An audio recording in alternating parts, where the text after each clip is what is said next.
बातमीचे शीर्षक देऊळगाव घुबे येथे जिजाऊ जन्मोत्सव आणि स्वामी विवेकानंद जयंती उत्साहात संपन्न।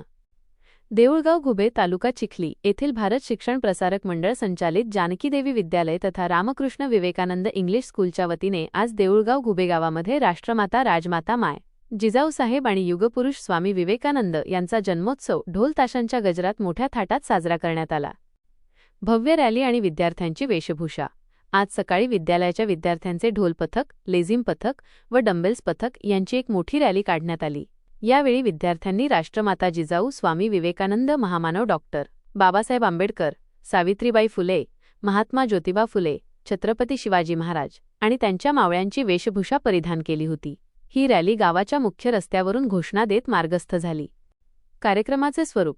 रॅली गावाच्या मध्यभागी असलेल्या राजे छत्रपती शिवाजी महाराज चौकात आल्यानंतर मान्यवरांच्या हस्ते प्रतिमा पूजन करण्यात आले। यावेळी विद्यार्थ्यांनी ढोल, लेझिम आणि डंबेल्सची चित्तथरारक प्रात्यक्षिके सादर करून गावकऱ्यांची मने जिंकली। सामाजिक प्रबोधन। केवळ उत्सवच नाही तर विद्यार्थ्यांनी सामाजिक भानही जपले। भारुडाच्या माध्यमातून पाणी बचतीचा संदेश देण्यात आला। तसेच जानकीदेवी ज्युनियर कॉलेजच्या विद्यार्थ्यांनी माणुसकी जिवंत ठेवा या विषयावर पथनाट्य सादर केले। यामध्ये स्त्रियांवरील अत्याचार, तरुणांची बेरोजगारी आणि भ्रष्टाचार यांसारख्या ज्वलंत विषयांवर प्रभावीपणे प्रकाश टाकण्यात आला। मान्यवरांचे मत। संस्थेचे संस्थापक अध्यक्ष शेणफडराव घुबे यांनी विद्यार्थ्यांचे कौतुक करताना सांगितले की महापुरुषांचे विचार जिवंत ठेवण्याचे काम आमचे विद्यालय सतत करत आहे आणि याचा मला सार्थ अभिमान आहे। संस्थेचे सचिव प्राध्यापक उद्धव घुबे यांनी प्रास्ताविकात नमूद केले की हा उपक्रम गेल्या 15 वर्षांपासून अविरत सुरू आहे। उपस्थिती। या सोहळ्याला माजी सरपंच संजय मुजमुले, दीपक पाटील घुबे, पोलीस पाटील हरिभाऊ जाधव यांच्यासह गावातील अनेक प्रतिष्ठित मंडळी, महिला, पुरुष आणि युवक मोठ्या संख्येने उपस्थित होते। प्राचार्य हरिदास घुबे यांनी आभार प्रदर्शन केले तर सर्व शिक्षक वृंदाने कार्यक्रम यशस्वी करण्यासाठी विशेष परिश्रम घेतले। ओ बाई, तुम्ही तंबाटे कधी का सोन्याचे अंडे कधी? दादा घ्यायचं असेल तर घ्या, समय मला नाव नका ठेवू। ओ बाई, आम्ही नव्हतो आलो तुमच्याकडे, तुम्हीच आवाज द्यालता आम्हाला। ओ बाई, हा म्हणली पाहिजे तंबाटे आणि ती भाजी, तुम्हीच खाते तंबाटे आणि तुम्हीच खाते भाजी। झाला तुमच्या घरात। अरे देवा, सांग ना, शेतकरी झालं म्हणून एवढंच का बाबांचं सांग ना। लोक दुकानात जाऊन 50-50 वजरी फोन घेतात, तेव्हा भाव नाही करत, तिला 50,000 सोडून 20,000 द्या आणि आमच्यासारख्या शेतकऱ्याच्या मालाला 10 रुपये जुडी असून 5 रुपये जुडी मागतात। आम्ही शेतकऱ्यांनी मोठ्या कष्टाने पिकवलेल्या मालावर किंमत ठरवण्याचा अधिकार आम्हाला नाही। आम्ही पिकवलेल्या मालावर व्यापारी श्रीमंत होतो। अरे, आमचा काम तिकडे शेतात पडतो आणि चोर इकडे आयतच घेऊन पडतो। अरे, कुठे आहे ते दांडग्यांचं राज्य? अरे सांगा ना, कुठे आहे ते अपेक्षित असलेलं लोकमान्य टिळकांचं राज्य? अरे सांगा ना, मिळालाच पाहिजे, मिळालाच पाहिजे, शेतकऱ्यांना हक्क मिळालाच पाहिजे, मिळालाच पाहिजे, मिळालाच पाहिजे, शेतकऱ्यांना हक्क मिळालाच पाहिजे। गोविंदा आला रे आला, जरा मटकी संभाल बिजवाला। गोविंदा आला रे आला, जरा मटकी संभाल बिजवाला। आम्हा शिक्षण मिळत नाही असून हुशार, आम्हा शिक्षण मिळत नाही असून हुशार। नमस्कार सर। नमस्कार नमस्कार सर, मला तुमच्या युनिव्हर्सिटी मध्ये नोकरी हवी आहे। दाखव तुझी फाईल। या सर। अरे वा, तुला तर खूप मार्क आहे रे। हो सर, मला 96% आहे। थांब एक सेकंड, फोन येतोय मला। हॅलो, हॅलो, टकले मास्तर बोलताय का? हो मीच बोलतोय। नमस्कार टकले मास्तर। नमस्कार नमस्कार। सर, तुमच्या युनिव्हर्सिटीत नोकरी हवी होती। कुणाला पाहिजे? सर, माझ्या लाडक्या पिंकीला पाहिजे होती। तुमच्या लाडक्या पिंकीला किती टक्के आहे? 46% आहे माझ्या लाडक्या पिंकीला। नाही नाही, 46%वर जमणार नाही। सर, अशी काही जमणार नाही, आम्ही मंत्र्याच्या राईट हँड आहोत। अहो, तुम्ही मंत्र्याचे राईट हँड असले तरी जमणार नाही। सर, काही घेऊन देऊन तर बघा, पैशानंतर सारख्या विकत घेतलं जातंय। पैशाचं बोलत आहे तर ठीक आहे, मग साधारणतः 8-10 लाख रुपये लागतील। हा ठीक आहे ठीक आहे, काही हरकत नाही, मिळून जातील तुम्हाला 8-10 लाख रुपये। हा, या मग तुमच्या लाडक्या पिंकीला घेऊन। हो, आलोच 5 मिनिटात। पिंके, चल पिंके। आज तुझ्या नोकरीचं बघून घेऊ. नमस्कार टाकले मास्तर. नमस्कार नमस्कार. ही आहे माझी लाडकी पिंकी. गोड आहे तुमची लाडकी पिंकी. किती टक्के आहे तिला? अहो तुम्हाला सांगितलं तर होतं ना 46% आहे म्हणून. 46%वर आमच्या युनिव्हर्सिटीत तिला नोकरी भेटू शकत नाही, पण तुम्ही पैसे जवळले होते. हो आहे माझ्या लक्षात. हा तर ते माझ्या बायकोच्या अकाउंटवर ट्रान्सफर करा. ठीक आहे टाकलं तर माझ्या माणसाला तुमच्या बायकोच्या अकाउंट मध्ये. तुमच्या लाडक्या पिंकीची नोकरी पक्की झाली, समजून घ्या. ठीक आहे येतो मग टाकले मास्तर. हा या जा पिंकी सांगताय मला झाली म्हणून नोकरी पक्की. हा तुझं काय रे बाळा? सर मला तुमच्या युनिव्हर्सिटी मध्ये नोकरी हवी आहे. ना बाळा, आमच्याकडून आज तुला नोकरी भेटणार नाही. सर तुम्ही आत्ताच बोलले ना नोकरी मिळेल म्हणून. ना बाळा, आता भेटू शकत नाही. सर एखादा राखी गोटा असेल तर बघा ना. आमच्याकडे कोणताच राखीव गोटा नसतो. सर असं नका करू सर तुमच्या पाया पडतो सर असं नका करू. माझ्या आई वडिलांची इच्छा आहे की मी तुमच्या युनिव्हर्सिटी मध्ये नोकरी करावी. असं नका करू सर असं नका करू. तुमच्या पाया पडतो सर असं नका करू सर असं नका करू. माझ्या आई वडिलांनी खूप कष्ट केले सर, माझ्यासाठी खूप कष्ट केले सर. असं नका करू सर असं नका करू. नोकरी मिळणार नाही.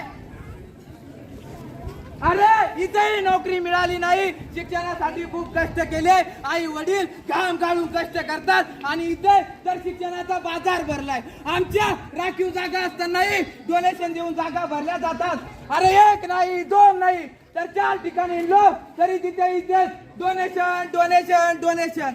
अरे कुठे आमचं स्वराज्य? अरे सांगा ना कुठे आमचं स्वराज्य? मिळालाच पाहिजे.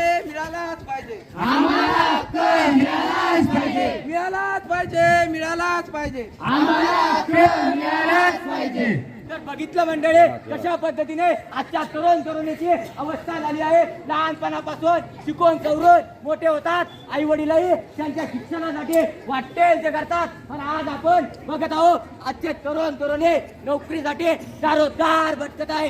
या सर्व गोष्टीला शासन जबाबदार आहे. तुम्हा मला याच्या विरोधात आवाज उठवावाच लागेल. अरे बंद करा भ्रष्टाचार बंद करा. अरे बंद करा भ्रष्टाचार बंद करा.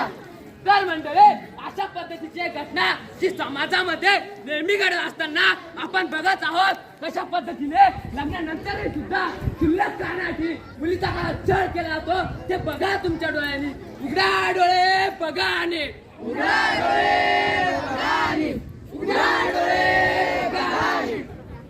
कोमल आय कोमले, अहो कुठे गेली वा तू? काय सासूबाई काय करते? कुठे गेला का नवरा? काय माहिती सासूबाई कुठे गेले तर. तुला मागील 2 महिन्यापूर्वी एक गोष्ट बोलले होते, आठवतं का काही? हो आठवते ना सासूबाई. मी यावर्षी गेले होते माझ्या वडिलांकडे. मी त्यांना बोलले पण होते आम्हाला घर बांधायला 2 लाखाची मदत हवी आहे.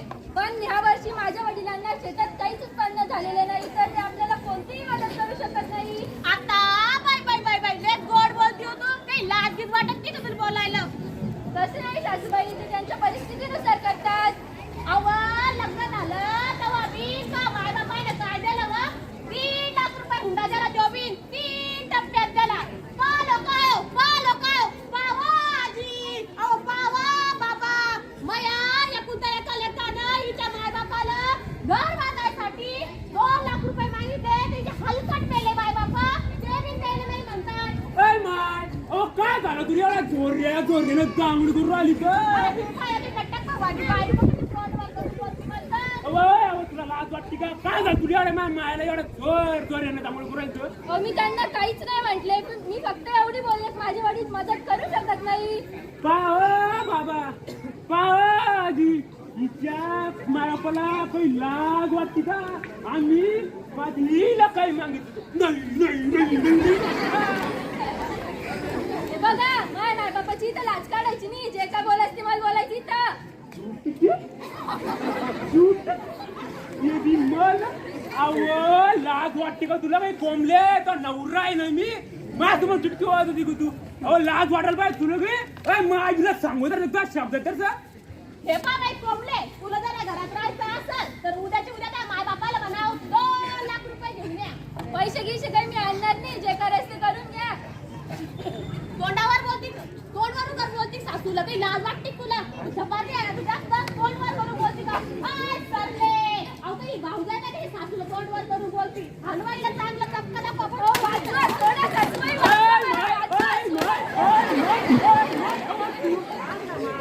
मी कशी आहे तो तिथं आता बाय कशी आहे तिथं कवय कवय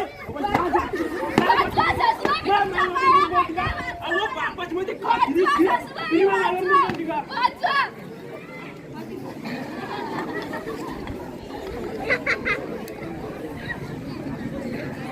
मी कंटाळले आता या संसाराला अशा या विचित्र मानसिकतेला मला अजिबात जगायचं नाही आता अजिबात जगायचं नाही आई बाबा मला माफ करा मी तुमचे स्वप्न पूर्ण करू शकले नाही मला अजिबात जगायचं नाही आता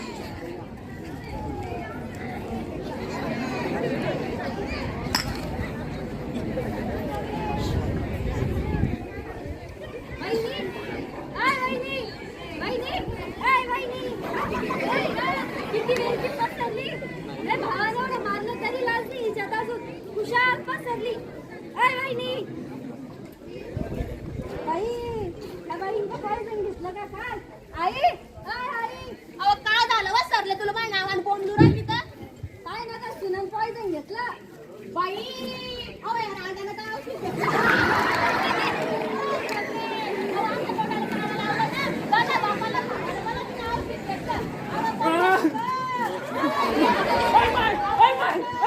झालं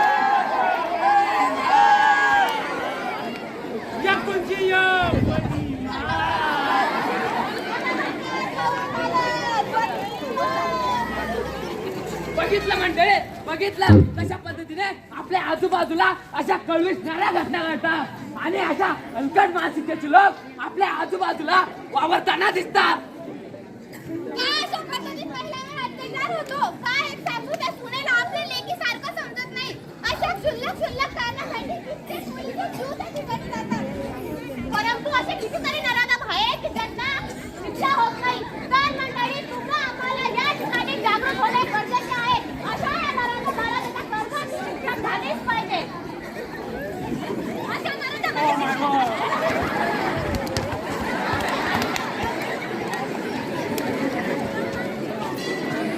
तर मंडळी या पथनाट्याच्या माध्यमातून समाजात घडणाऱ्या विचित्र गोष्टींवर तुमच्या सर्वांचं लक्ष वेधून घेण्याचा आमचा हेतू होता आम्हा तुम्हाला अन्यायाविरुद्ध आवाज उठवावाच लागेल आणि प्रत्येक ठिकाणी जागृत व्हावंच लागेल हेच आम्हाला या पथनाट्याच्या माध्यमातून संदेश द्यायचा होता आमच्याकडून काही चुकून शब्द बोलले गेले असतील तर तुमचं लेकरं म्हणून माफ करा छत्रपती शिवाजी महाराज की जय धर्मवीर संभाजी महाराज की जय डॉक्टर बाबासाहेब आंबेडकरांचं विजय असो राष्ट्रसंत गाडगे बाबा की जय बाबा की जय गाडगे बाबा की जय बाबा की जय गाडगे बाबा की जय भारत माता की जय भारत माता की जय सर्वांचं या ठिकाणी मी सर्व रसिक दर्शकांचं पुन्हा एकदा स्वागत करतो आमच्याकडून काही चुकलं असेल आमच्या विद्यार्थ्याकडून शब्दामध्ये काही किंवा ऍक्टिंग मध्ये काही चूक झाली असेल तर माफ करावी पुन्हा एकदा पुढच्या वर्षी असेच आम्ही परत एकदा कार्यक्रम रामकृष्ण विवेकानंद व जानकी देवी विद्यालय आपल्यासमोर दरवर्षी असेच कार्यक्रम या ठिकाणी घेऊन येईल पुन्हा एकदा सर्वांचे मी आमच्या विद्यालयाच्या वतीने आभार व्यक्त करतो आणि अशाच प्रकारे आपण ही जनजागृती जी आहे त्याच्यातून काहीतरी आपण घेतलं पाहिजे आणि आपल्या जीवनामध्ये आपण त्या ठिकाणी प्राधान्याचं करून त्या ठिकाणी लावलं पाहिजे आणि आपल्या जीवनात त्याचा उपयोग केला पाहिजे सर्व जे ढोलपथकचे विद्यार्थी आहेत पथनाट्याचे विद्यार्थी या ठिकाणी